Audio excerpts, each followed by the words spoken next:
చర్యలు తీసుకుంటాం. రాష్ట్ర దేవాదాయ ధర్మాదాయ శాఖ సహకారంతో టెంపుల్ టూరిజం విధానాన్ని తీసుకొస్తాం. ఈ విధంగా రాష్ట్రంలో ఉన్న ప్రముఖ దేవాలయాలకి యాత్రికులు అధిక సంఖ్యలో వచ్చే విధంగా సౌకర్యాలు విస్తరిస్తాం. రాష్ట్రంలో వృధాగా ఉన్న పర్యాటక శాఖ ఆస్తుల్ని లాభసాటిగా మార్చేందుకు సత్వర చర్యలు తీసుకోవాలని కూడా నిర్ణయించాం.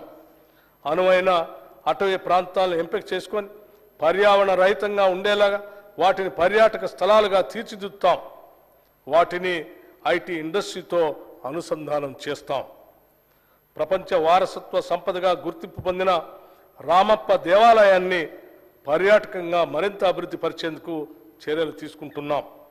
ములుగు జిల్లాలో రామప్ప దేవాలయం పరిసరాల్లోని శిథిల దేవాలయాల్ని పునరుద్ధరించేందుకు కార్యాచరణ రూపొందించాం. ఈ కార్యక్రమాన్ని పూర్తి చేయడం ద్వారా రామప్ప దేవాలయం యొక్క విశిష్టత మరింత పెరుగుతుంది.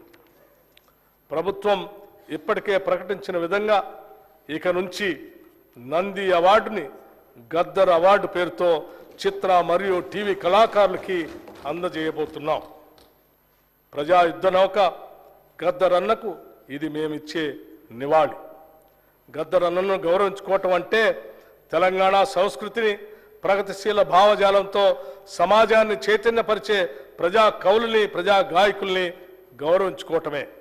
అందుకే ఇక నుంచి గద్దర్ అవార్డులు తెలంగాణ కళాకారుల కీర్తి పతాకను ప్రపంచానికి చాటి చెప్తాయి.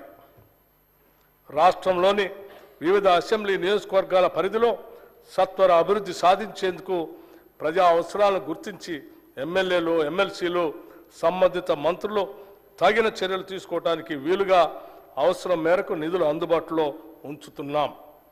నియోజకవర్గ అభివృద్ధి కార్యక్రమం కింద గత ప్రభుత్వం నిధులు కేటాయించడమే కానీ అవసరం మేరకు విడుదల చేయలేదు.